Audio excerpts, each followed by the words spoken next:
कथा श्रवण करना चाहिए, जीवन का अलाभ लाभ प्राप्त करना चाहिए। अब आइए बड़े ही श्रद्धा भाव के साथ मन और भाव से अपने दोनों हाथ जोड़कर श्री राधा कृष्ण युगल सरकार के चरण कमलों में प्रणाम करते हुए, श्री भागवत भगवान को प्रणाम निवेदित करते हुए पूज्य महाराज श्री के श्री चरण कमलों में नमन बंदन करते हुए हम सभी लोग बड़े ही श्रद्धा भाव से चलते हैं पूज्य महाराज श्री के श्री चरणों की ओर। पूज्य महाराज श्री।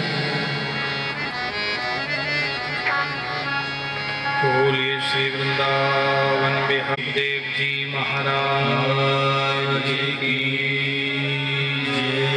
श्री परीक्षित जी महाराज की जय। सर्व संत हरि भक्त की जय।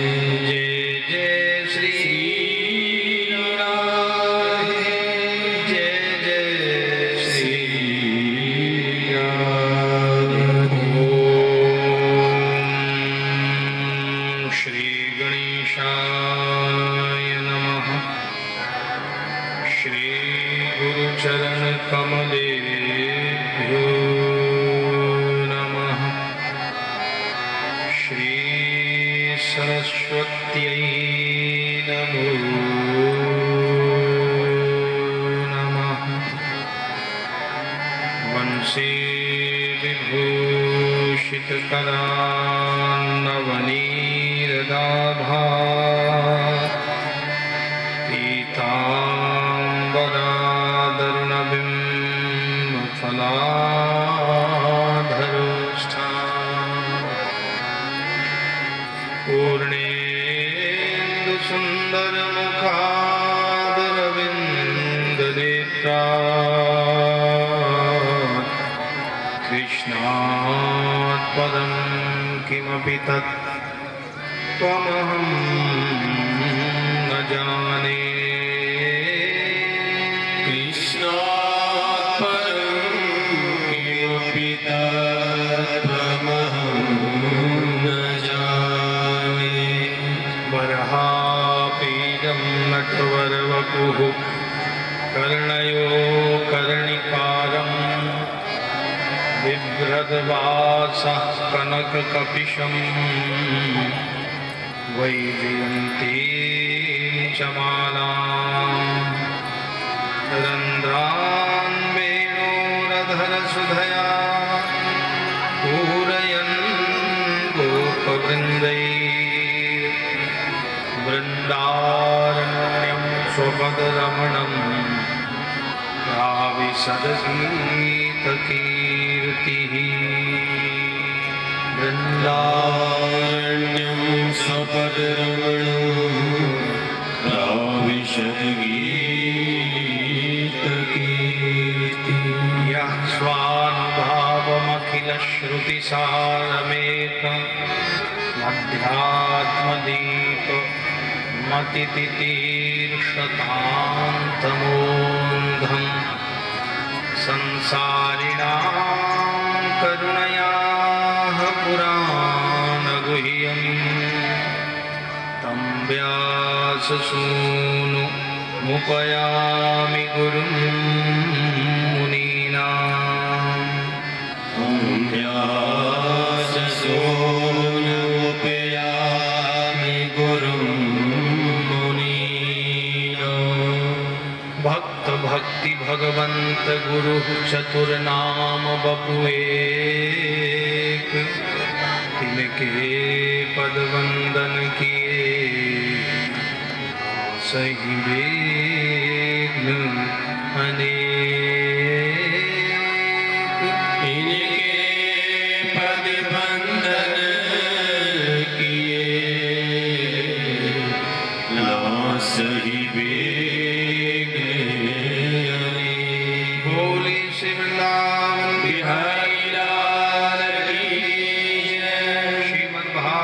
महापुराण की जय।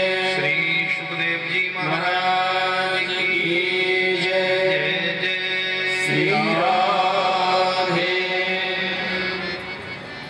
भय परात्पर अखिलेश्वर भक्तवांछा कल्पतरु अकारण करुणा वरुणालय अनंत कोटि ब्रह्मांड नायक गोपी जन जीवन धन राधा प्राणेश्वर राधा रमण बाधा हरण रुक्मिणी रमन रास बिहारी कुंज बिहारी बांके बिहारी मोर मुकुटधारी पीताम्बरधारी रसिक बिहारी मधुर बिहारी वेद बिहारी रमण बिहारी किशोरी रमण बिहारी यशोदा नंदन नंद नंदन परमात्मा रसिक शेखर भगवान श्री कृष्णचंद्र महाराज जो साक्षात महायोगेश्वर ज्ञानेश्वर अखिलेश्वर निखिलेश्वर सर्वेश्वर जनेश्वर महेश्वर भगवान श्री बालकृष्ण प्रभु की प्रतिमयी वांग मूर्ति है श्रीमद् भागवत,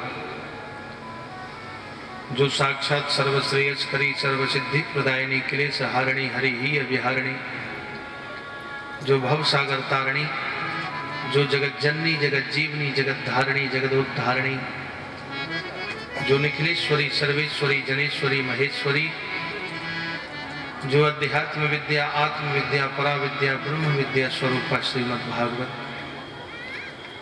ऐसी पावन कथा का श्रवण करके अपने मानव जीवन को सफल बनाएं, जन्म मृत्यु में संसार सागर से मुख मोड़ करके भागवत की गोद में सिर रख करके श्री राधा कृष्ण प्रभु के चरणों में मत्था टेक करके अपनी तुरीय अवस्था रूप निद्रा में ऐसे सो जाएं कि फिर इस मिथ्या संसार के पाप ताप श्राप संताप आलाप प्रलाप मिथ्यालाप मन के विकार आकुलता व्याकुलता चंचलता चपलता काम क्रोध लोभ मोह आदि हमको अपने स्वरूप से बहिर्मुख नहीं कर सके, पुनः इस मिथ्या संसार में नहीं लाए, जीते जी ज्ञानानंद की प्राप्ति करके अपने जीवन को सफल बनाए।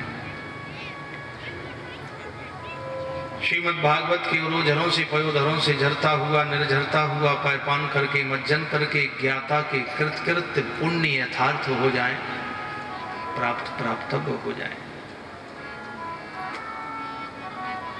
क्योंकि जन्म लेने में भी दुख है और मृत्यु पर्यंत भी घोर दुख है। एक बिच्छू के काटने से कितना भयंकर कष्ट होता है, 1000 बिच्छू का डंक लगे कितना भयंकर कष्ट होगा, इससे भी 1000 गुना कष्ट जन्म के समय होता है और मृत्यु के समय भी होता है। इसलिए जन्म दुखम जरा दुखम जाया दुखम पुनः पुनः अंत काले महादुखम तस्मात् जाग्रही जाग्रही। भागवत की शरणागति को प्राप्त करके संसार में व्यक्ति मुमुक्षु बन जाते हैं। इसलिए आइए प्रभु के चरणों में प्रार्थना करते हैं। मंच पर विराजमान मेरे परमाराध्य श्री सद्गुरुदेव भगवान के चरणों में प्रणाम करते हुए आचार्य शास्त्री ऋत्विज पूषा इत्यादि बैठे हुए समस्त विद्वान एवं भक्तिमती माताओं बहनों धर्म प्रेमी सज्जनों, आइए प्रभु की कथा से पूर्व अपनी वाणी को पवित्र करने के लिए मन की चित्तवृत्तियों को एकाग्र करने के लिए प्रभु के चरणों में प्रार्थना करते हैं, फिर भगवान की पावन कथा सुनाने का प्रयास करते हैं। जहाँ भक्त मेरा पग धरे वहाँ धरूं में हाथ, पाछे पाछे में फिरूं कभी न छोड़ूं साथ, पाछे पाछे फिरूं कभी न छोड़ूं साथ। जिसने अपनी सौंप दी हाथ तुम्हारे डोर, कभी उलझ सकती नहीं, जिसे पकड़े नंद किशोर। कभी मधुरम बदनम मधुर मधुरम नयनम मधुरम हसितम मधुरम मधुरम मधुरम भजना मधुरम नयनम मधुरम हसितम हृदयं मधुरं गमना मधुरं हृदयं मधुरं गमना मधुरं मधुराधिपतेरखिलं मधुरं मधुराधिपतेरखिलं मधुरं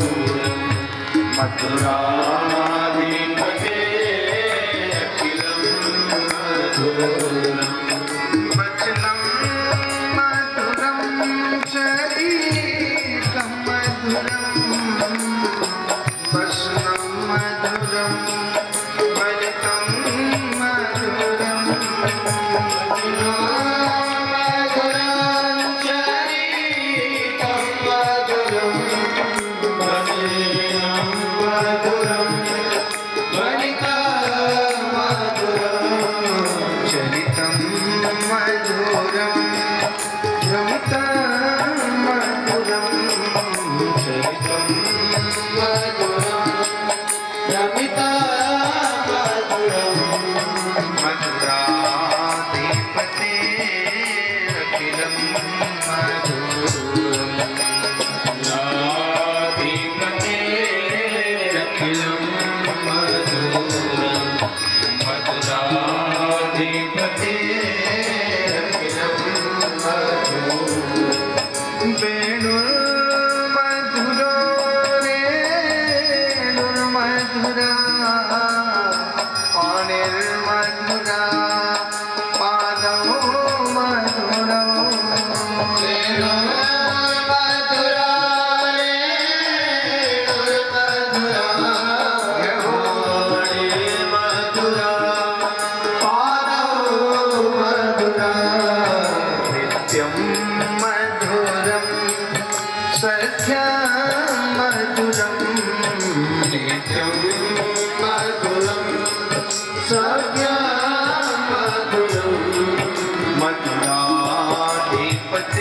मधुराधिपतेरखिलं मधुरं मधुराधिपतेरखिलं मधुरं मधुराधिपतेरखिलं मधुरं गीतं मधुरं गीतं मधुरं भोक्तं मधुरं श्रुतं मधुरं गीतं मधुरं गीतं मधुरं भोक्तं मधुरं श्रुतं मधुरं रूपं मधुरं तिलकं मधुरं रूपं मधुरं तिलकं मधुरं मधुराधिपतेरखिलं मधुरं मधुराधिपतेरखिलं मधुरं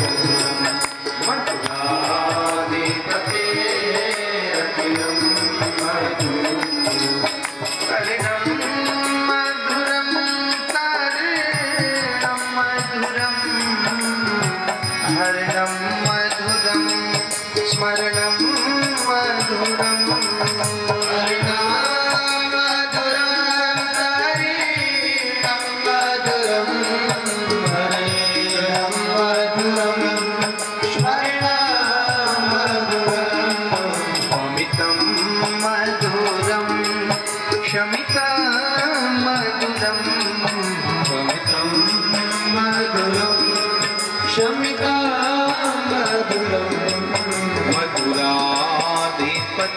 मधुराधिपतेरखिलं मधुरं मधुराधिपतेरखिलं मधुरं मधुराधिपते गुंजा मधुरा माला मधुरा यमुना मधुरा वीची मधुरा गुंजा मधुरा माला मधुरा यमुना मधुरा वीची मधुरा शरीरम मधुरम शरीरम मधुरम शरीरम मधुरम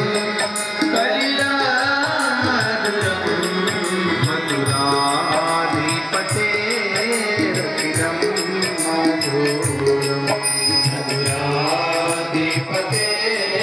रतिरं मधुरं मधुराधिपते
बोली राधा रानी की जय, कृष्ण कन्हैया लाल की जय, श्री गोवर्धन नाथ की जय, श्री रुक्मिणी रमण भगवान की जय।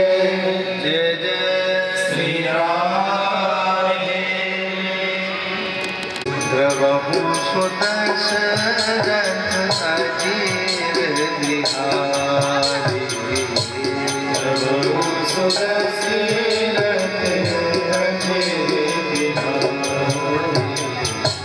उमा कहूँ मैं अनुभव अपना,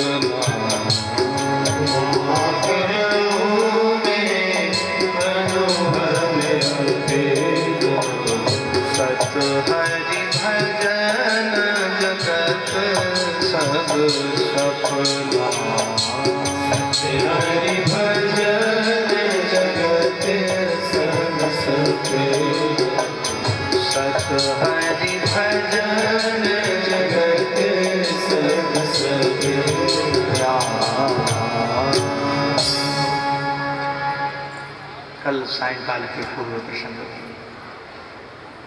परमहंसों के सूर्य आचार्य पाद श्री सुखदेव जी महाराज ने परम भागवत के परम रसिक श्रोता रसिक शिरोमणि राजा परीक्षित जी को भागवत तत्व का वर्णन श्रवण कराते हुए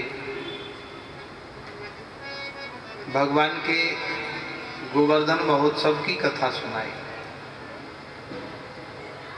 7 दिन तो वर्षा हुई और 7 वर्ष के कन्हैया और 7 कोस के गोवर्धन,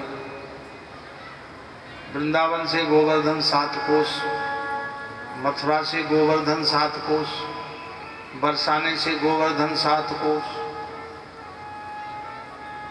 7 दिन का ये 7 संख्या का बड़ा महत्व है। प्रेम से बोलो राधे राधे। जय श्री राम। ये भगवान की जो 7 दिवसीय लीला का श्रवण करता है, गोवर्धन महोत्सव की कथा जो सुनता है और गोवर्धन भगवान की जो पूजा करता है, परिक्रमा करता है, तो गोवर्धन नाथ उनके सब संकटों को दूर कर देते हैं और उनके घर में सुख शांति लक्ष्मी की प्राप्ति होती है और अंत में गोलोक धाम उनको प्राप्त होता है। तो ये 7 दिन ही वर्षा क्यों हुई और 7 वर्ष के कृष्ण कन्हैया और 7 कोस के गोवर्धन,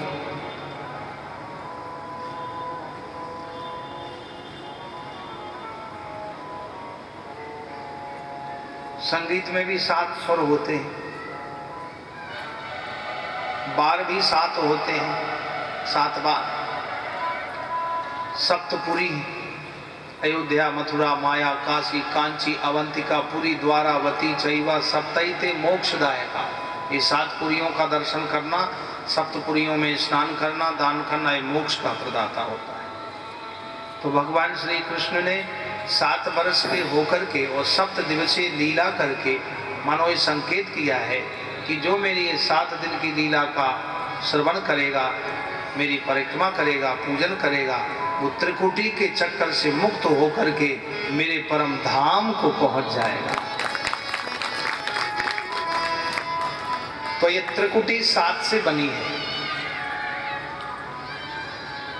इसलिए 7 दिन भगवान ने पर्वतराज गोवर्धन को उठाया। 7 से बनी है त्रिकुटी। त्रिकुटी में पूरा संसार भ्रमित है।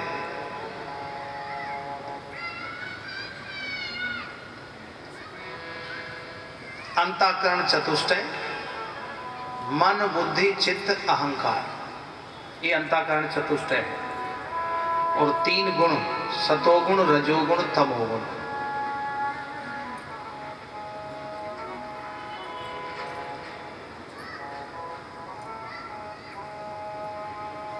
ये सबको सताते हैं। प्रातः काल होते ही सबका मन बिल्कुल शांत रहता है, क्योंकि उस समय सतोगुण का प्रभाव होता है।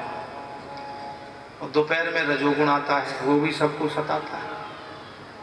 रजोगुण में व्यक्ति घर के काम काज करता है, बात करता है, आज्ञा करता है राजा की तरह, रजोगुण आ जाता है। और संध्या के समय में, रात्रि में तमोगुण आ जाता है, और तमोगुण में सो जाता है। ये तीनों गुण सबको सताते हैं। और बहुत लोगों को तो सतोगुण के समय भी तमोगुण सताता है। सुबह 8 बजे तक सोते हैं, 6-7 बजे तक सोते हैं। क्या करें, पिछले जन्म में सो नहीं पाए, इसलिए इस जन्म में सो नहीं, पता नहीं सो पाए कि नहीं। फिर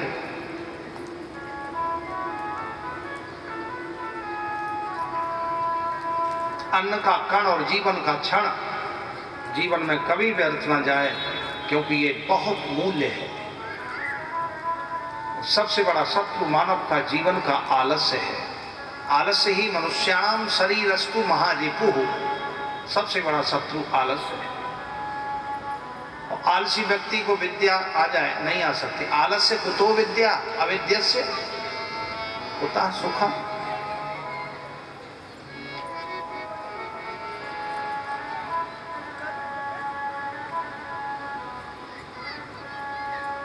और बिना विद्या के धन की प्राप्ति नहीं होती, और धन के बिना मित्र नहीं मिलता, और मित्र के बिना सुख नहीं मिलता।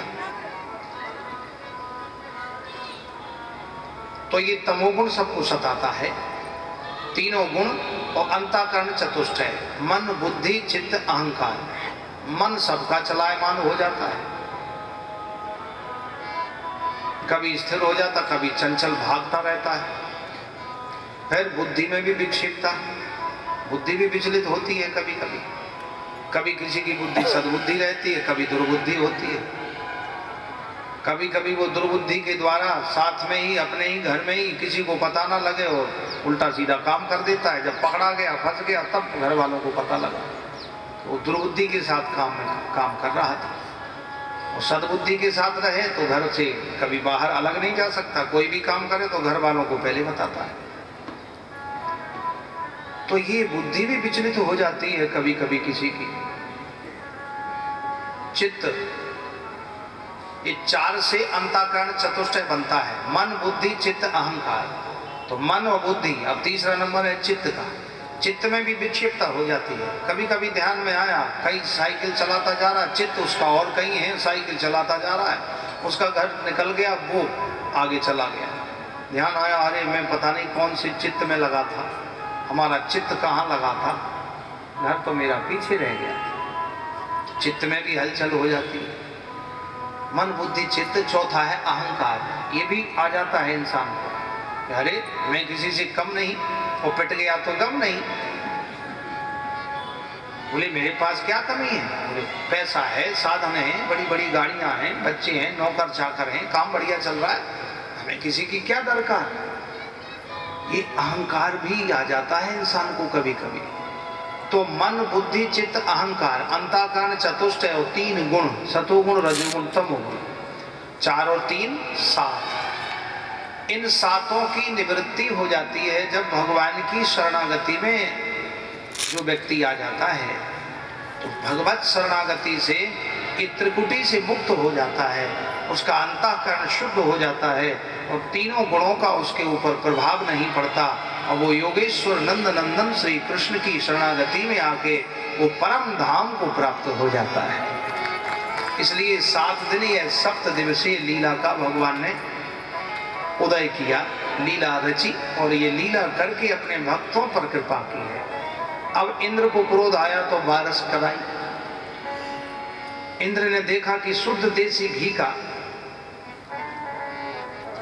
शुद्ध गाय का घी, पथमेड़ा की गाय वाला,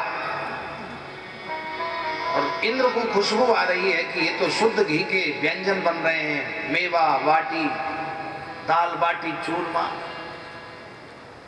रबड़ी, रसमलाई, गुलाब जामुन, खीर मोहन, बालूशाही, चंद्रकला, हैं, बर्फी, लड्डू, हलवा, अरे क्या कहने हलवा। आज एक माता जी हलवा बना के लाई थी, खाएंगे देव आगे बैठी। बोले हमारे ठाकुर जी ने कहा कि जो कथा खंडन व्यास जी आए महाराज जी वहाँ भोग लगा, तो हम पूजा करके उठे ही थे, मैया 10 बजे आई, भोग लग रहा था, उसी समय मौके पर पहुंची, पता ही नहीं था। और फिर भोग लगा, फिर जहाँ ठहरे हैं उनके हमारे धर्मपाल जी शर्मा जी के यहाँ भी तो बादाम का हलवा बना था, वो भी भोग लगा। तो ये भगवान को भोग लगाया तो उस हलवे की खुशबू इंद्र तक पहुंची। इंद्र को गुस्सा आया, अरे अहो श्रीमद् महात्म्यम गोपानाम का ननौकशा। इन ब्रजवासियों को धन के अभिमान में इतना अभिमान आ गया कि हमको भोग लगाना ही भूल गए। जाओ गणम सांवर्तकम नामा मेघानाम शांतिकारिणाम इंद्र प्राचोदयत क्रुद्धो वाक्यम चाहे सुमन्युता। जाओ ब्रिज को बहा दो। सांवर्तक नाम के गणों ने मूसलाधार वर्षा कराई, इतनी भयंकर वर्षा हुई, चारों तरफ घनघोर वर्षा। सबरे ब्रजवासी कांपने लगे, कन्हैया बचा, कन्हैया बचा। उसी समय भगवान ने अपने बाएं कर कमल पर कनिष्ठ का उंगली से पर्वतराज गोवर्धन को धारण किया और धारण करते ही जीव मात्र की रक्षा की है, सबको त्रिकुटी के चक्कर से मुक्त कर दिया, जीव मात्र की रक्षा की। पर्वतराज गिरिराज के नीचे सब भक्तों को गोपी, ग्वालवाल, बछड़े, गौएं, चूहा, बिल्ली, कुत्ता, सुगर, जितने भी जानवर, पशु, पक्षी, सबकी रक्षा की भगवान ने अपने पर्वतराज गोवर्धन पर धारण करके सबकी रक्षा की है। मैया यशोदा का वात्सल भाव है। मैया को तरस आए रहे हो कि मेरो 1200 कन्हैया, इसकी ये नरम कलाई है, छोटा सा लाला है 7 बरस को, कहीं आकी कलाई ना मुरक जाए। भैया तुम सब जोर लगाओ। सुश्री दामा मधु मंगल तन सुखा मन सुखा धन सुखा बल सुबल अति बल दुर्बल सुबल महाबल। सभी ने अपने अपना डंडा लगाया, लाठी लगाई। मैया यशोदा कह रही भैया मेरे लाला ने नख पर गिरवर धारण कर लियो है, तुम सब सहारा दो। नख पे गिरवर लीनो धार कन्हैया मेरो बारो। नख पे गिरवर लीनो धार कन्हैया मेरो बारो। कन्हैया मेरो बारो, कन्हैया मेरो बारो, कन्हैया मेरो बारो, कन्हैया मेरो बारो। नख पे गिरवर लीनो धार कन्हैया मेरो बारो। नख पे गिरवर लीनो धार कन्हैया मेरो बारो। जय हो।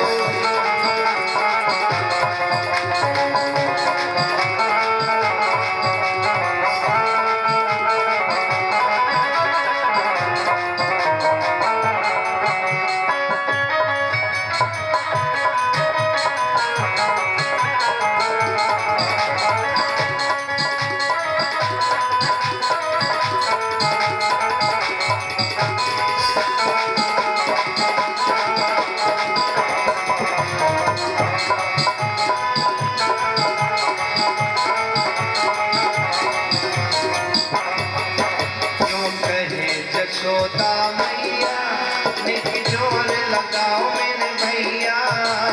कहे जशोदा मैया निक जोर लगाओ मेरे भैया। क्यों कहे जशोदा मैया निक जोर लगाओ मेरे भैया। कहे यशोदा मैया निक जोर लगाओ मेरे भैया। पर्वत को बोझ अपार कन्हैया मेरो बारो। पर्वत को बोझ अपार कन्हैया मेरो बारो। गिरवर लीनो धार कन्हैया मेरो बारो।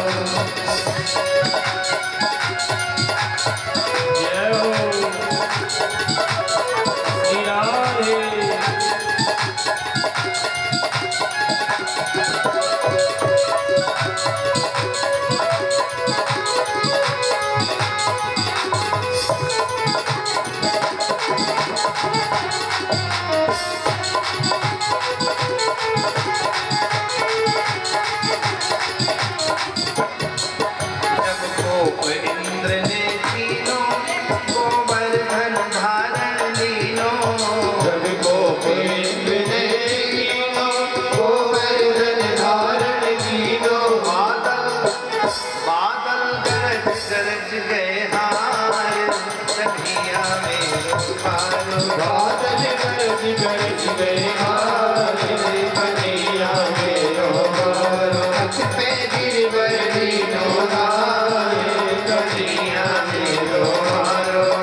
कन्हैया मेरो दुख पे गिरवर लीनो धारे कन्हैया मेरो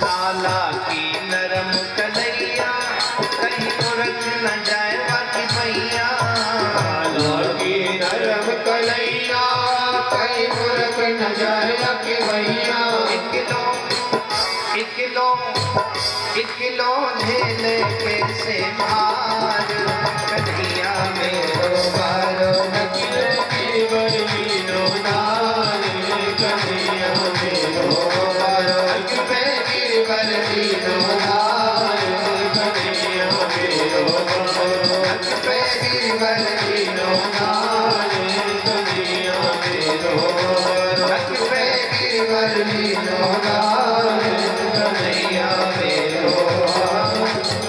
बोलो गिरिराज महाराज की जय जय श्री राधे। भगवान श्री गिरिराज महाराज की शरणागति सबसे बड़ी शरणागति है। श्री गोवर्धन नाथ ने दो रूप धारण किए हैं। कछु माखन को बल बढ़्यो कछु गोपिन करी सहाय श्री राधा रानी जी की कृपा से गोवर्धन लियो उठाए श्री राधा रानी जी की कृपा से गोवर्धन लियो उठाए।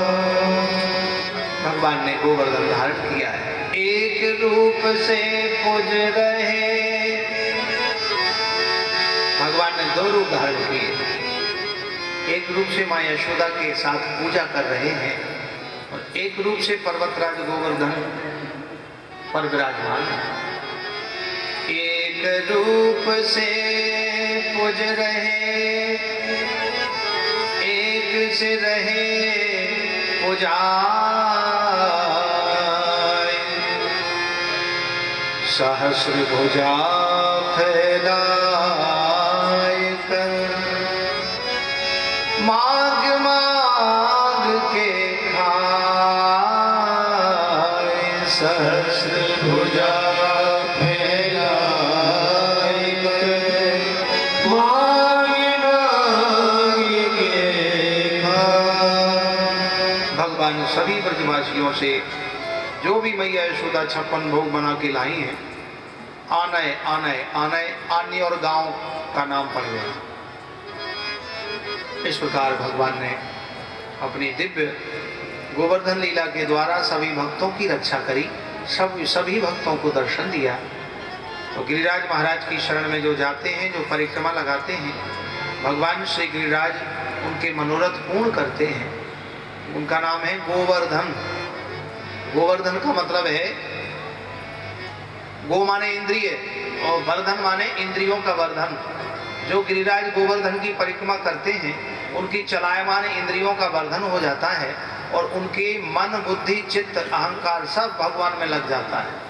फिर उसको अहंकार नहीं आता, फिर उसका मन चंचल नहीं होता, फिर उसकी बुद्धि विचलित नहीं होती, उसके चित्त में विक्षेपता नहीं होती और उसका मन अंतःकरण शुद्ध हो जाता है और भगवान फिर उसको अपना लेते हैं। क्योंकि जिसका अभिमान नष्ट हो जाता है तभी भगवान आते हैं और अभिमान आ जाए तो भगवान चले जाते हैं। श्री सुखदेव जी कहते हैं, परीक्षित, भगवान ने आगे की लीला प्रारंभ की। गिरिराज गोवर्धन के ही प्रांगण में भगवान ने इंद्र का मान भंग किया और इंद्र ने आकर के भगवान की अनेक श्लोकों से स्तुति की, क्योंकि इंद्र ने भगवान श्री कृष्ण के भक्तों को भगवान से मिला दिया। ब्रह्मा जी ने 40 श्लोकों से भगवान की सेवा करी, स्तुति करी, लेकिन फिर भी ब्रह्मा जी पर भगवान प्रसन्न नहीं हुए।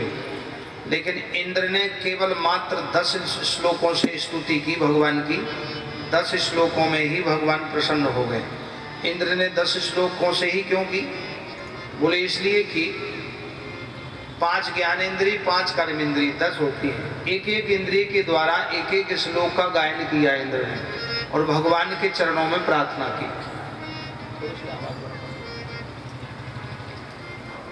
और जब भगवान श्री हरि ने देखा कि इंद्र ने मन वचन कर्म हमको सौंप दिया है, तो मनसा वाचा कर्मणा, मन से वाणी से कर्म से जो भगवान की शरण में आ जाते हैं तो भगवान उनके सब संकटों को दूर करते हैं और उनको क्षमा कर देते हैं। यद्यपि इंद्र ने बहुत बड़ी गलती की है, अक्षम्य अपराध किया, लेकिन सबसे बड़ा इंद्र ने ये विशेषता की है कि इंद्र ने भगवान के भक्तों को भगवान से मिला दिया। इसलिए भगवान के चरणों में जिसका प्रेम है उसको किसी प्रकार की कमी नहीं होती है।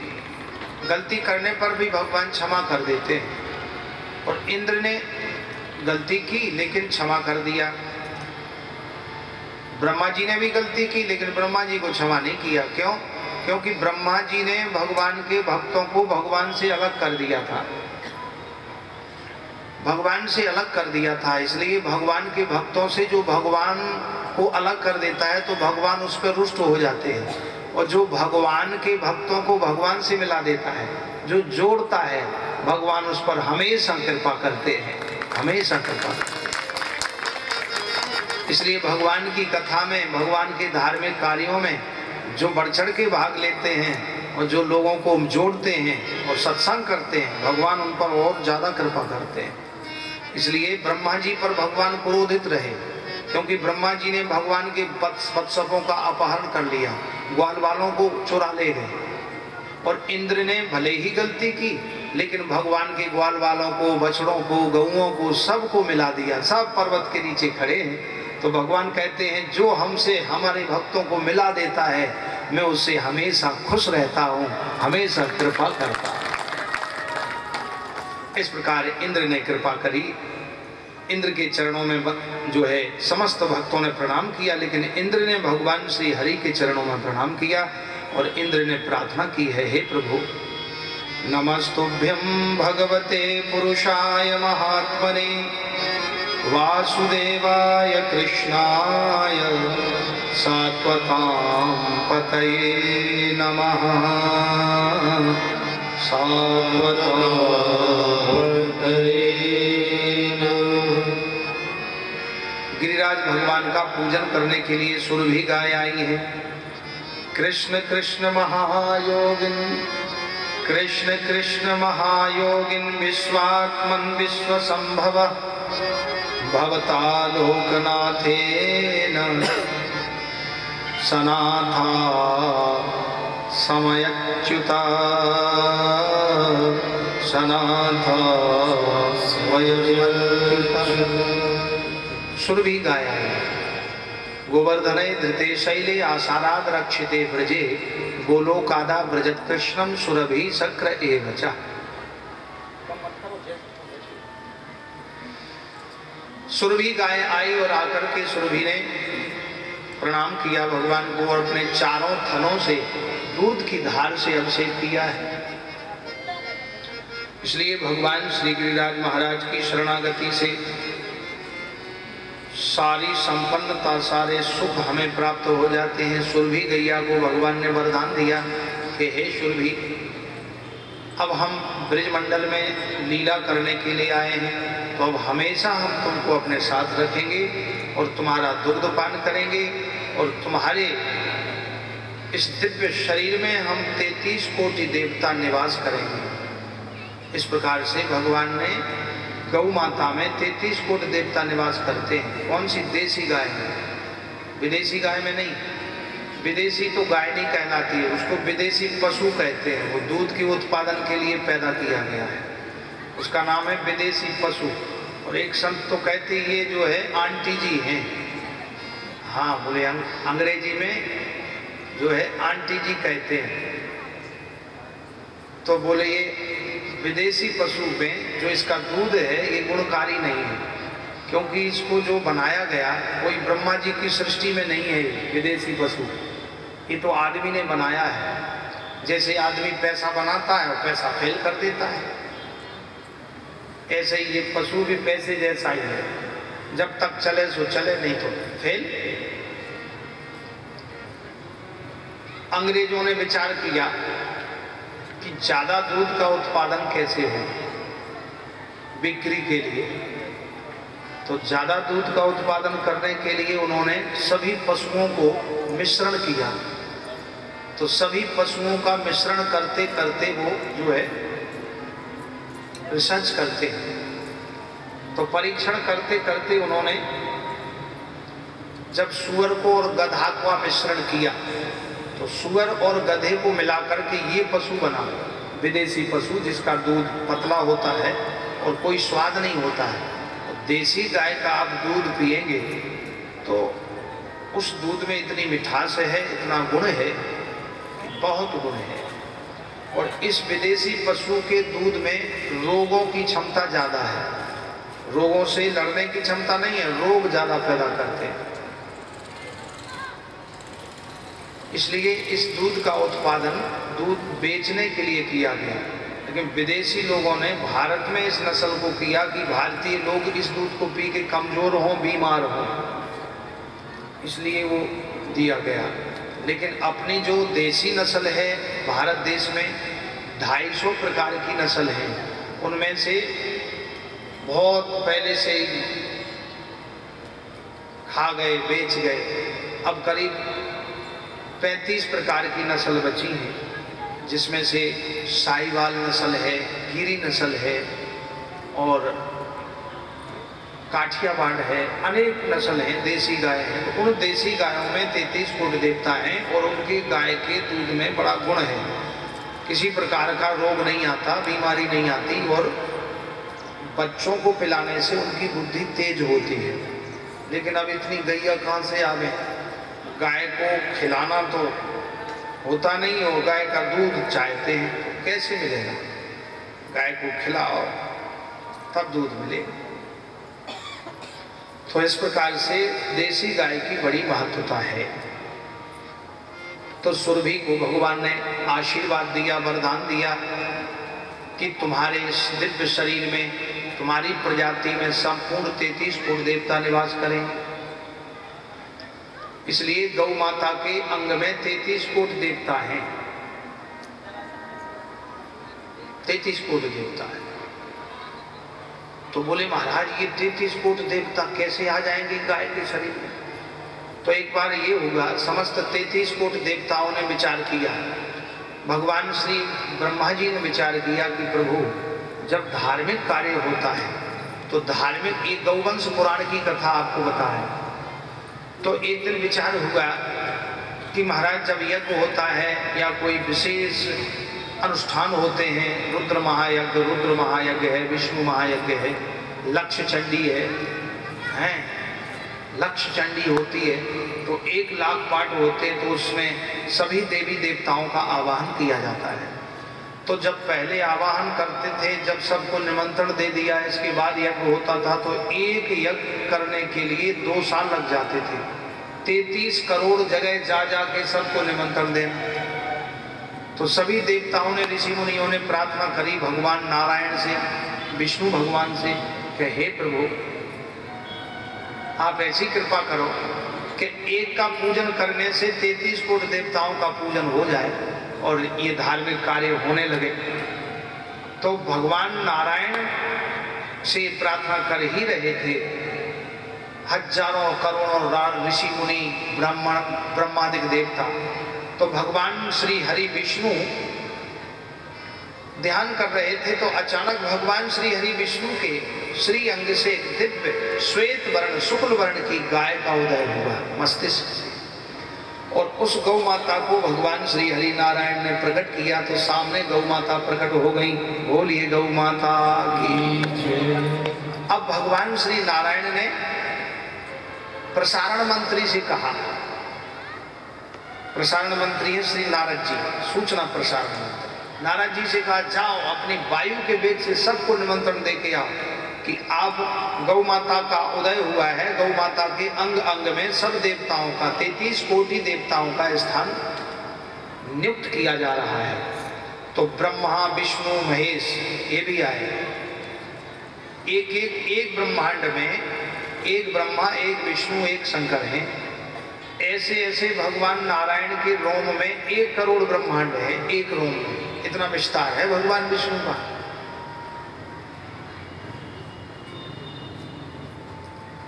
तो उमा रमा ब्रह्माणी सरस्वती जी और लक्ष्मी जी, उमा जी, इन तीनों को निमंत्रण दिया नारद जी ने कि जल्दी चलो, आप लोगों को भी बुलाया है और गौ माता के पवित्र स्थान में सबका स्थान दिया जा रहा है, इसलिए आप लोग भी आइए। अच्छा नारद जी हम पहुंच जाएंगे, आप चलो। नारद जी ने सबको निमंत्रण दिया, सभी देवी देवता आ गए, 33 कोटि देवता। कंठे रुद्र जी को कंठ में बिठा दिया, ब्रह्मा जी को मस्तक पर पृष्ठे, यानी सभी देवताओं का गौ माता के पूरे अंग में निवास कर दिया, सबका स्थान यथोवत, सभी देवता अपने अपने स्थान पर बैठ गए। अब पूरा गौ का स्थान जितना भी था वो सब भर गया। अब माताओं बहनों को थोड़ा टाइम लग ही जाता है, कहीं पार्टी में जाना हो, कहीं है तो थोड़ा सा थोड़े कपड़े अपड़े पहनने होते हैं ना, तो अब देरी हो गई, थोड़ा सा तैयार हो रही थी सरस्वती जी, लक्ष्मी जी, उमा जी तो पहुंच गई भोले बाबा के साथ जल्दी से। अब उनको थोड़ा सा तैयार होने में देरी हुई, तो पहुंची तो दरवाजे पर नारद जी मिल गए। नारद जी, अरे माता जी आप? बोले हाँ। बोले अब तो क्षमा करें माता जी, इतनी देर से आप आई हो, 2 घंटा लेट हो गई, यहाँ तो सब देवताओं ने अपना अपना स्थान हो गया और भगवान ने सबको दे भी दिया। अरे नारद जी मेरी बदनामी की बात है, मेरे घर का काम, मेरा ही पिक्चर हॉल और मेरे लिए जगह नहीं। बोले माता जी क्षमा करें, हाउसफुल, बिल्कुल भी जगह नहीं। बोले नारद जी कहीं तो जगह होगी, देखो। नारद जी गौ माता के अंदर घुस के देखें, विशाल रूप था गौ माता का। तो गौ माता के रोम रोम में देवता बैठे, सींगों में, गाय के चरणों में, घुटनों में, गाय के वक्षस्थल पर, गाय के हृदय में, सभी जगह, कोई जगह खाली नहीं। नारद जी बोले माँ क्षमा करें, इतनी भी जगह खाली नहीं है, जहां भी हो सभी देवी देवता बैठ चुके हैं, उनका स्थान नियुक्त हो चुका। और एक बार भगवान श्री हरि नियुक्त कर देते हैं तो फिर उसको हटा नहीं सकते, उसकी बेइज्जती की बात है। अभी आप लोग बैठे, कोई हाथ पकड़ के उठा दे कि चलो उठाओ, चलो, कितना बुरा लगेगा। बोले तौहीनी की बात है, माता जी क्षमा करें। बोले नारद जी मैं अब वापस नहीं जा सकती, मेरी भी तो तौहीनी है, मेरी भी बेइज्जती होगी। तो बोले माता जी बस 2 जगह हैं खाली, क्या? एक गौमूत्र और गौ गोबर। लक्ष्मी जी बोली ठीक है हम गाय के गोबर में निवास कर लेंगे। सरस्वती जी बोली हम गौमूत्र में निवास कर लेंगे। तब से गौ माता के गोबर में लक्ष्मी जी का निवास है और गौमूत्र में सरस्वती जी का स्थान, और दुग्ध में भी सरस्वती जी का स्थान है, गाय के दूध में भी गायत्री जी का और सरस्वती जी का। इसलिए गौमूत्र, गोमय पान करने से बुद्धि तेज होती है, और बड़े से बड़ी बीमारी हो, गौमूत्र सेवन करने से लीवर भी ठीक हो जाता है। आज एक बहन जी आई थी, वो बता रही थी सुबह कि तकलीफ है, तो इसकी बहुत इलाज बहुत अच्छा है। वृंदावन में एक 2 संत का लीवर बिल्कुल ही 5% बचा था, 95% खराब हो गया था। डॉक्टरों ने जवाब दे दिया। तो आयुर्वेदिक आजकल दवाई उपलब्ध सब जगह है, प्योर है, श्योर है।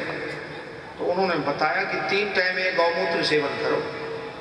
3 टाइम गौमूत्र सेवन किया, गुनगुने जल में आधा गिलास पानी, और उसी जो शीशी में गौमूत्र होता है उसके 2 ढक्कन वो गौमूत्र डाल लें, और जब पिए तो सांस ना लें, सीधे एक बार में ही पी जाएं, और नाक से सांस ना लें, मुंह से सांस लें। बस वो खाली पेट सुबह पिए, और फिर भोजन से पहले दोपहर में, और भोजन से पहले शाम को 3 टाइम पिए। 1.5 महीने में लीवर बिल्कुल ठीक हो जाता है। अब वो दोनों संत बिल्कुल फिट हैं और खूब भजन करते हैं, खूब गैया चराते हैं, गिरिराज जी की परिक्रमा करते हैं, गौ सेवा करते हैं। वृंदावन में गौशाला है, तो सब देसी गैया है, तो गौ माता की रोम रोम है। और तो और गाय के गोबर की राख भी दवाई में काम आती है। इसलिए सुरभि गैया को भगवान ने आशीर्वाद दिया। सुरभि शंकर बचा, गोलोक धाम से सुरभि गैया आई है। इस प्रकार से लाला कन्हैया को गैया बहुत प्रिय है। तो ये गोवंश पुराण की कथा भागवत में थोड़ा सा अंश बताया है। बोलो श्रीमद् भागवत महापुराण की। आगे भगवान श्री कृष्ण गोचारण लीला कर रहे थे। गैया चराते चराते भांडीर वन में पहुंचे और भांडीर वन में जाकर के वहां देखा 12 बज गए। तो श्री दामा कहने लगे कन्हैया राम राम महावीर कृष्ण दुष्ट निवर्हणा। अरे कन्हैया, तेने बड़े बड़े राक्षसन को मारे, बड़े बड़े अघासुर बकासुर सक्टासुर पूतना धेनुकासुर, लेकिन राम राम महावीर्य कृष्ण दुष्ट निवारणम ऐसा वै बाधते क्षुन्नस तक्षांतिम कर तुमर्हथा। अरे कन्हैया, तेने बड़े बड़े राक्षसन को मारे हो। ग्वाल बाल कह रहे हैं कन्हैया से, पूतना को मारे हो, अघासुर बकासुर सक्टासुर धेनुकासुर व्योमासुर, लेकिन तेने कन्हैया ये क्षुधा रूपी राक्षसी को नहीं मारा। क्षुधा माने भूख, भूख लगती है जब कुछ अच्छा नहीं लगता। 2 दिन से भोजन नहीं किया हो और भूख लग रही हो, तो भूख में जो है कुछ भी अच्छा नहीं लगता। कुछ भी है, बोले भोजन, बोले थोड़ा रुक जाओ अभी सब्जी कच्ची है, बोले कोई बात नहीं कच्ची ले आ। बोले रोटी भी सुबह की है, कोई बात नहीं ले आओ, भूख लग रही बहुत तेज। और ऐसी स्थिति में कह दो कि माला जपो, तब भजन भोजन मिलेगा। माला नहीं जपी जाएगी क्योंकि भूख बड़ी तीव्रता से लगती है। तो ग्वाल वालों को बड़ी भूख लगी थी। ग्वाल बाल कह रहे हैं भगवान श्री कृष्ण कन्हैया से राम राम महावीर कृष्ण दुष्ट निवर्हणः ऐसा वै बाधते क्षुन्नस्तक्षान्तिं कर्तुमर्हतः। ऐसा वै बाधते क्षुन्ना। कन्हैया, इस क्षुधारूपी राक्षसी ने हम सबको सतायो है और तेने याकू क्यों नहीं मार दियो? हम सब भूख से व्याकुल है रहे हैं। अब ऐसे जंगल में ना तो फल है खावे को, कहाँ करें कन्हैया? तो कन्हैया ने ग्वाल वालों से कहा तुम जाओ, यहाँ पर जो है यज्ञ पत्नियां यज्ञ मंडप में मथुरा के 24 चारों वर्णों की स्त्रियां यज्ञ कर रही थी। ब्राह्मण क्षत्रिय वैश्य शूद्र सब थे वहाँ, लेकिन मुख्य रूप से ब्राह्मण पत्नियां वहाँ यज्ञ पत्नियां हवन कर रही थी। यज्ञ में ब्राह्मण लोग थे। तो बोले जाओ, यहाँ यज्ञ हो रहा है भांडरी वन में मथुरा के पास, वहाँ उनसे भोजन मांग करके ले आओ। तो भोजन की याचना से ग्वाल बाल गए और उन्होंने भोजन मांगा। तो वहाँ पर वो स्वाहा स्वाहा कर रहे थे ब्राह्मण देवता, स्वाहा स्वाहा कर रहे थे।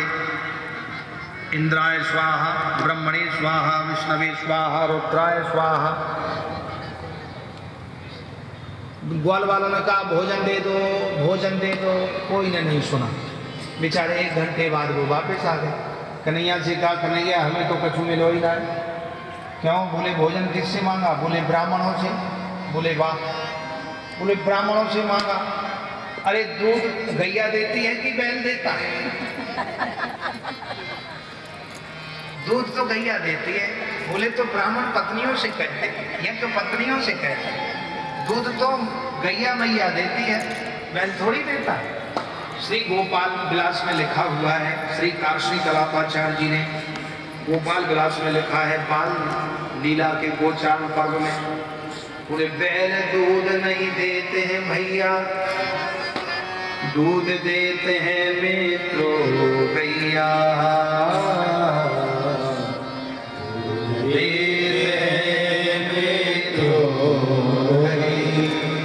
अरे भैया ब्रजवासी हो, ग्वाल बालो, बाल सखाओ, तुमको भोजन चाहिए था तो यज्ञ पत्नियों से, ब्राह्मण पत्नियों से भोजन मांगते, जाओ द्वारा से जाओ।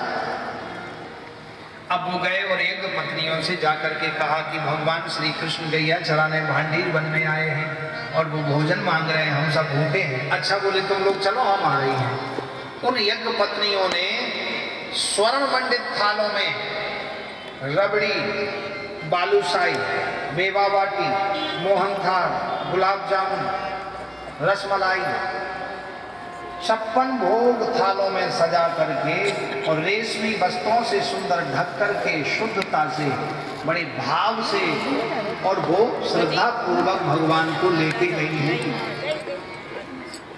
सुंदर सुंदर पकवान बना करके, व्यंजन बना करके भगवान श्री कृष्ण नंद नंदन को चारण लीला कर रहे हैं। उनको हम अपने हाथ से भोजन करा के आवेंगी। तो भगवान श्री कृष्ण ने बैठे थे दाऊ भैया के साथ, सब सैकड़ों ग्वाल बाल थे। तो भगवान ने उनका स्वागत किया, आओ देवियों। भगवान को उन्होंने अपने हाथ से खिलाया। जंगल में सुंदर सुंदर केले के पत्तों पर पत्तल बनाया और उस पर सबके लिए नाना प्रकार के पकवान, व्यंजन, मिष्ठान खिलाया। सभी ग्वाल बाल तृप्त हो गए, कन्हैया तृप्त हो गए।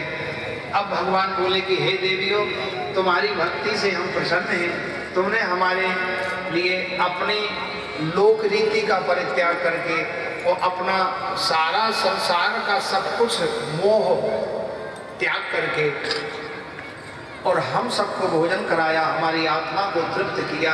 हम तुमसे प्रसन्न हैं और हम तुमको वरदान देते हैं कि तुम्हारे हृदय में हमेशा प्रेमा भक्ति बनी रहेगी, हमेशा तुम पर प्रभु की कृपा रहेगी। श्रद्धा भाव से तुम्हारे हृदय में परिपूर्ण हमारा ये आशीर्वाद है। अब वो ब्राह्मण पत्नियां, यज्ञ पत्नियां कहने लगी कि हे कृष्ण, हे दाऊ भैया, हे ग्वाल वालों, अब हमारे पति देव, हमको पता नहीं वो अब गुस्सा होंगे, अपनाएंगे कि नहीं, क्योंकि हम तो बिना आज्ञा के आए। वो तो सदैव भक्ति बनी रहेगी और तुम्हारे पति कभी तुमको नाराज नहीं होंगे।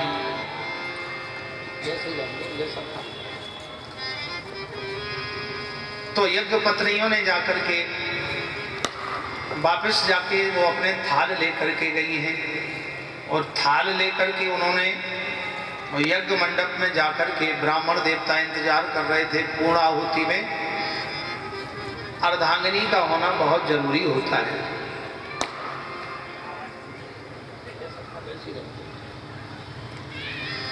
तो यज्ञ पत्नियों से उन्होंने कहा, वो विचार कर रहे हैं ब्राह्मण देवता यज्ञ में जो जितने भी यज्ञ पुरुष बैठे हैं कि अब पत्नियां आवेंगी जब हम पूर्णाहुति करेंगे। तो उन्होंने विचार किया है कि हे देवियों, तुम आ जाओ। जब वो आई हैं भगवान की आज्ञा से, तो पूछा तुम कहाँ गई थी बिना आज्ञा के? बोले भगवान श्री कृष्ण गैया चरा रहे हैं, तो हम उनको भोजन कराने के लिए गए थे। इतना सुनते ही वो जो ब्राह्मण थे, यज्ञ मंडप में जो होता थे, वो अपने आप को धिक्कार करने लगे। बोले अरे देवियों, हमारा तो जीवन बीत गया यज्ञ करते करते, लेकिन भगवान का दर्शन नहीं हो पाया। तुमने अपने पवित्र भाव से, पवित्र इन हाथों से पवित्र व्यंजन बना के खिला के आ गई। तुम हमसे ज्यादा भाग्यशाली हो। धिक् जन्म नस्ति विद्यायां, धिक् कुलं धिक् बहुज्ञताम्, धिक् कुलं धिक् क्रियादाक्ष्यं विमुखाये दोक्षजे, विमुखाये दोक्षजे।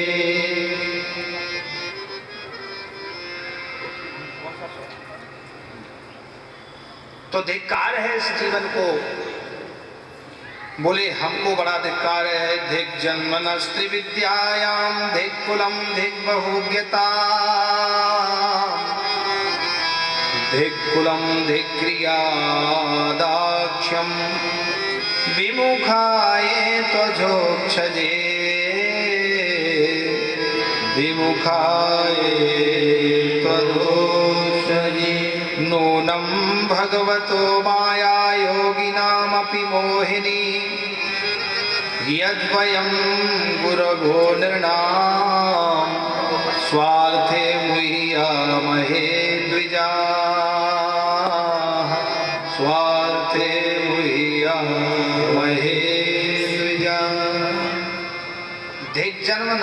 विद्यायाम धिक कुलम धिक बहुज्ञता। अरे धिक्कार है हमारी विद्या को, धिक्कार है हमारे इस जीवन को कि हम भगवान को प्राप्त नहीं कर सके।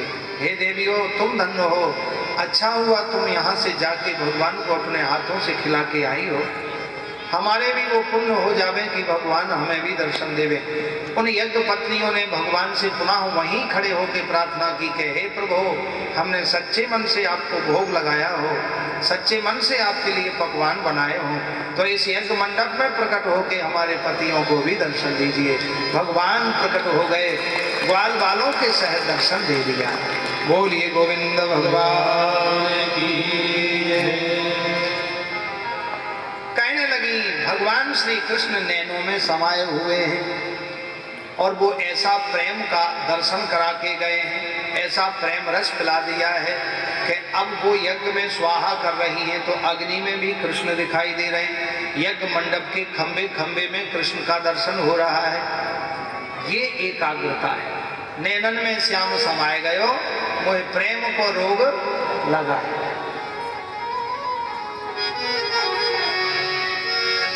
दो प्रकार का प्रेम होता है संसार में, एक तो निस्वार्थ प्रेम जो हमेशा रहता है, और एक स्वार्थ का प्रेम होता है जो वो हमेशा नहीं रहता है। जब तक स्वार्थ हुआ सो रहा और स्वार्थ पूरा हुआ सो खत्म प्रेम। तुम अपने घर, हम अपने घर। लेकिन जो निस्वार्थ प्रेम होता है वो जीवन पर्यंत तक रहता है। तो वो पवित्र प्रेम गोपियों के हृदय में था, उन यज्ञ पत्नियों के हृदय में श्री कृष्ण के प्रति था। ऐसा ही प्रेम भगवान से होना चाहिए हम सबका।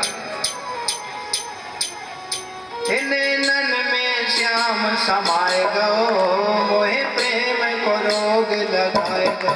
नैनन में श्याम समाये गो, मोहे प्रेम को रोग लगाए गो। नैनन में श्याम समाये गो, मोहे प्रेम को रोग लगाए गो।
बलिहारी कमर तेरी अलकन पे, तेरे बेसर के मोती झलकन पे, तेरे बेसर के मोती झलकन पे, तेरे बेसर के मोती झलकन पे, तेरे बेसर के मोती झलकन पे, पागल को वो प्यारो सावरिया, चारो सावरिया, वो तो तीरथी नगर चलायो, प्रेम करोगे लगार, तेरे नैनन में श्याम समायो, प्रेम करोगे लगार, तेरे नैनन में श्याम समायो, प्रेम करोगे लगार।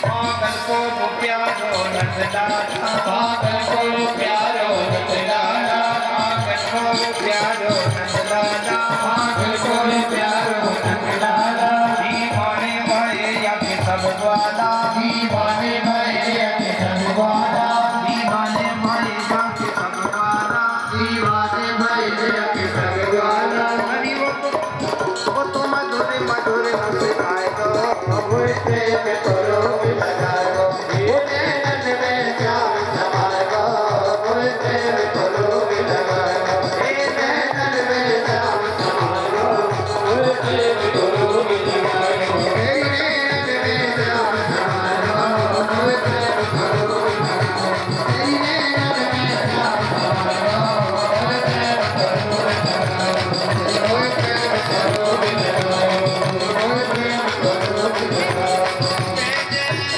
श्री राधे बोले गिरिराज महाराज की जय। इस प्रकार से श्री गिरिराज महाराज की शरणागति में जो रहते हैं, जो सच्चे मन से भगवान के चरणों में पत्रम पुष्पम फलम तोयम यो में भक्त्या प्रयच्छति, पत्र पुष्प फल फूल जो सर्व समर्पित करते हैं भक्ति के सहज भगवान उनको स्वीकार करते हैं।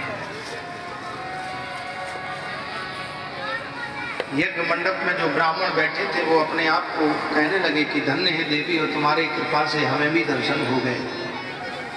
तो ये भगवान का आशीर्वाद है। तब से माताओं बहनों में हमेशा हृदय में भक्ति रहती है, भाव रहता है। इसलिए भगवान कहते हैं जो सच्चे भाव से मुझे समर्पित हो जाते। प्रेम पंथ के पाले पढ़कर प्रभु को नियम बदलते देखा,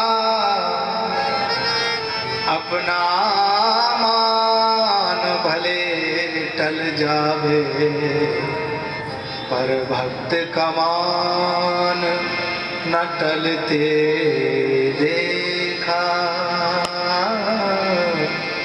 भक्त का मान न टलते देखा। जिनकी केवल कृपा दृष्टि से सकल सृष्टि को पलते देखा, वो गोकुल के गोरस पर सौ बार मचलते देखा, वो गोकुल के गोरस पर सौ बार मचलते। जिनकी केवल कृपा दृष्टि से सकल सृष्टि को पलते देखा, वो गोकुल के गोरस पर सौ बार मचलते देखा,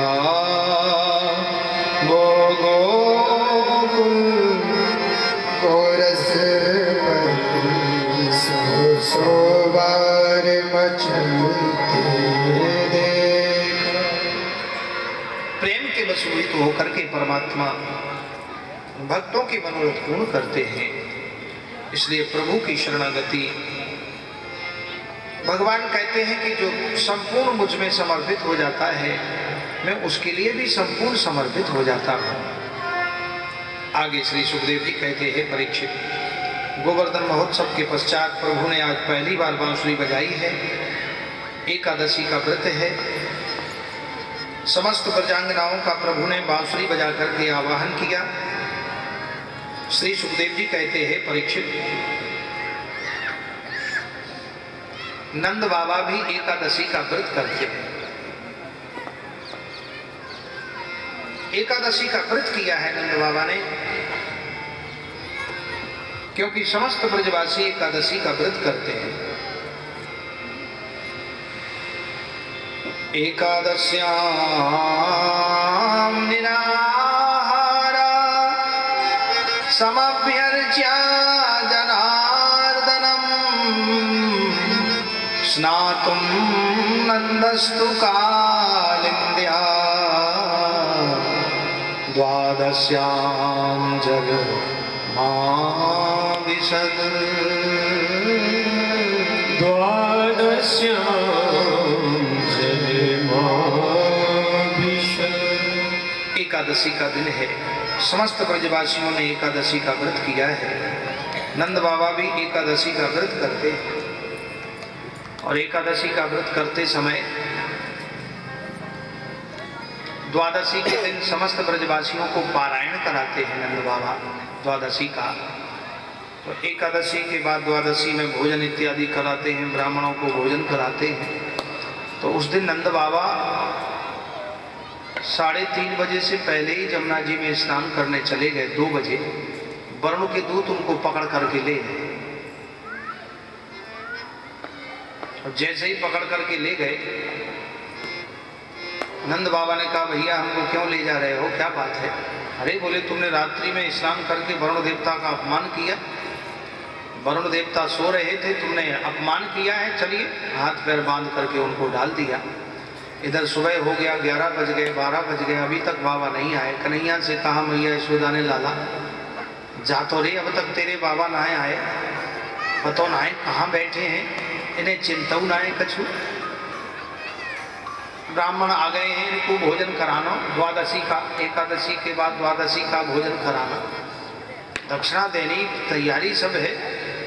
कन्हैया गए ढूंढे, पूरे गांव में नहीं मिले। नंद भवन में, नंद गांव में, जमुना जी के तट पर देखे तो नंद बाबा की पनही रखी है, वस्त्र रखा है, पगड़ी रखी है, बैंत रखा है बाबा का, सोटी रखी है। बाबा नहीं है। कन्हैया ने आवाज लगाई, बाबा बाबा।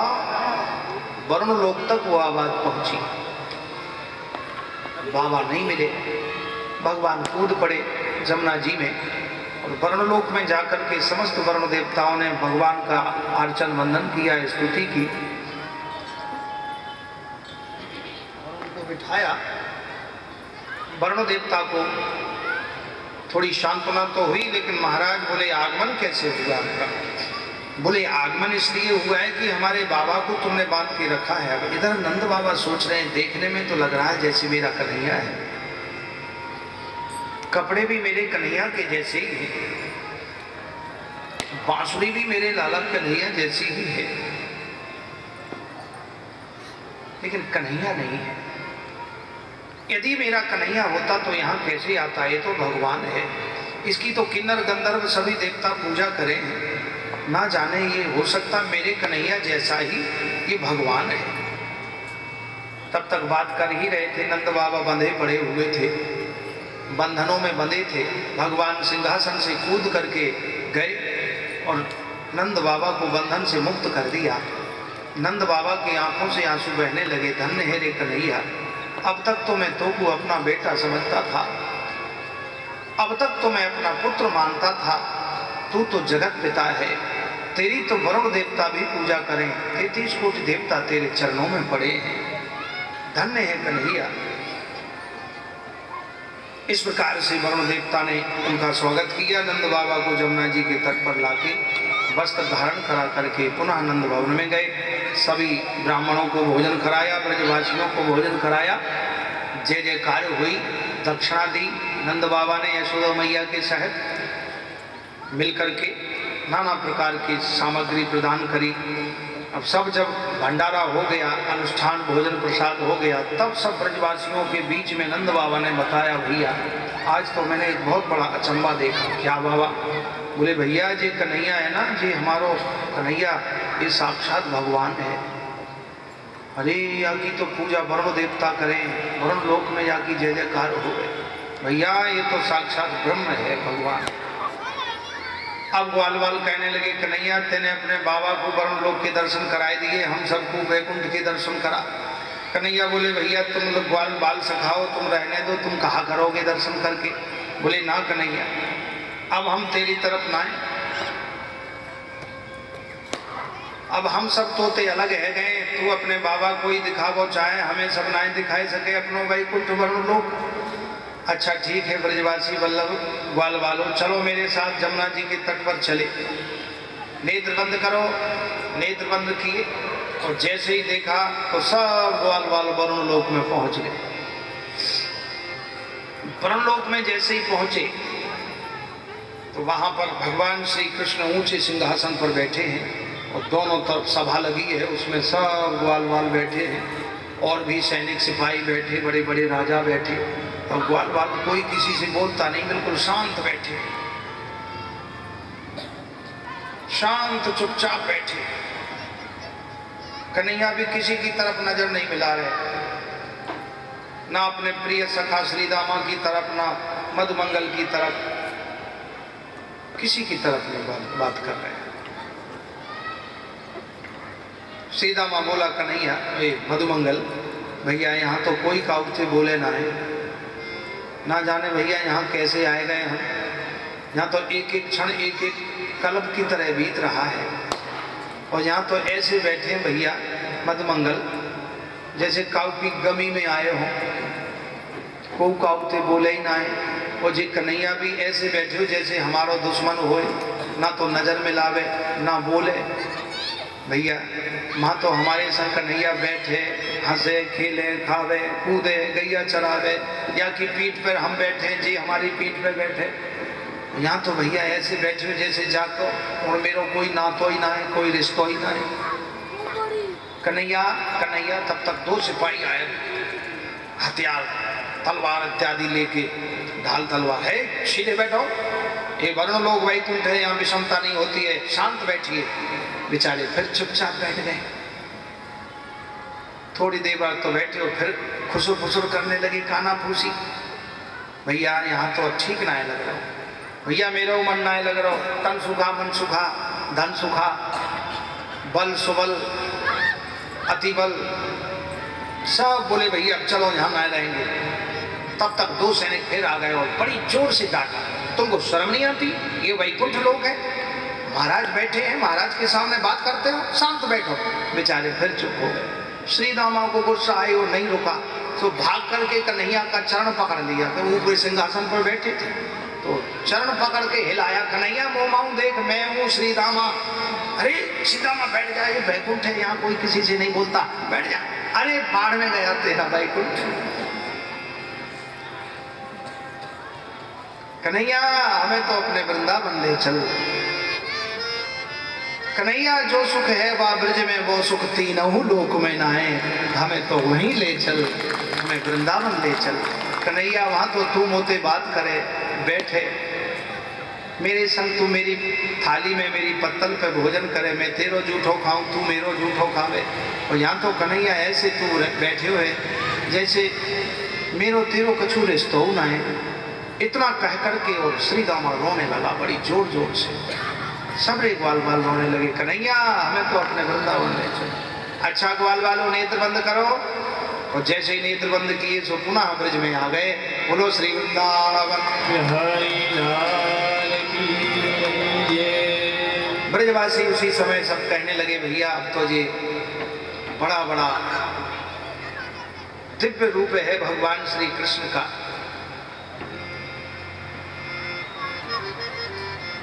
ब्रजवासियों के मन में एक बात आई है, श्री कृष्ण के सामने सब ब्रजवासी रोने लगे। ग्वाल बाल बाल सखा कन्हैया, भैया लाला रे, तेरी तो पूजा वरुण लोक में होवे, स्वर्ग में होवे, और जहाँ भी तू जावे वहीं भैया तेरी आरती पूजा होती है। कहीं ऐसा तो नहीं कन्हैया हम सब ब्रजवासी तो गारी देवे तो को दुनिया भर की बातें कहें, और इतनी पूजा सेवा आरती तो हम तेरी कबहू ना करी, जितनी सेवा पूजा तेरी वैकुंठ में होती और वरुण लोक में होती है। या सो कन्हैया तू हम सबको छोड़ के मत जा, कभी मत जाना। इतना कह के सब रे सखा रोने लगे। भगवान समझ गए, करुणा क्रंदन करने लगे सब रे सखा। भैया हमें छोड़ के कन्हैया मत जाना। इतना कह के सब बाल बाल सखाओं की आंखों में आंसू भरा है, कंठ अवरुद्ध हो गया।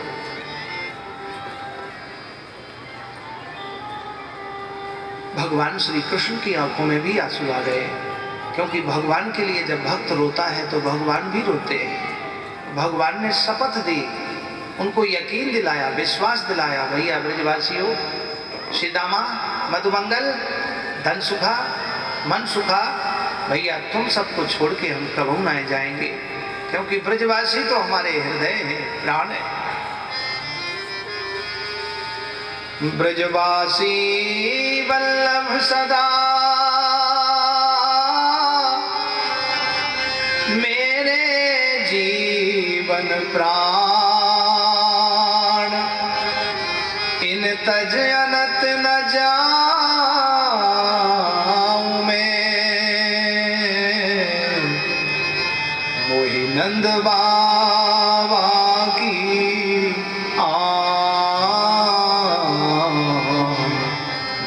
नंद बाबा की। हे ब्रजवासियों, हम सौगंध खा के, अपने नंद बाबा की सौगंध खा के कहते हैं कि हम ब्रज को छोड़ के कभी नहीं जाएंगे और तुमको छोड़ के कभी नहीं जाएंगे, क्योंकि तुमने जो प्रेम दिया है वो प्रेम हमें स्वर्ग और वैकुंठ में भी नहीं मिल सकता जो तुमने हमको प्रेम दिया। भगवान तो प्रेमी है, जो सच्चे भाव से, सच्चे प्रेम से प्रभु को भोग लगाता है, रिझाता है। भगवान उन भक्तों को दर्शन देते हैं, उनके मनोरथ पूर्ण करते हैं। इसलिए हे कन्हैया, अब हम भी ब्रज छोड़ के अब अपने अन्यत्र कहीं नहीं जाएंगे। इसलिए हे श्याम सुंदर, आपके दर्शन करेंगे, आपके संतों के दर्शन करेंगे। कुटी कुटी में संत विराजे, होए राधा धनी प्यारी, जमुना में स्नान करूं और यम की त्रास मिटाऊं, ब्रज की इन पावन गलियों में राधे राधे गाऊं, ब्रज की इन पावन गलियों में राधे राधे गाऊं। मेरा मन पंछी है चाहे उड़ वृंदावन जाऊं, ब्रज की इन पावन गलियों में राधे राधे गाऊं। ब्रज के रसिक संत इस भजन को गा के और पूरे ब्रज मंडल में भ्रमण करते हैं। ये ब्रज का साहित्य है, ब्रज के एक एक स्थान का पवित्र नाम इसमें लिया गया है। आइए हम आप इस भजन में प्रवेश करें, वृंदावन चलते हैं।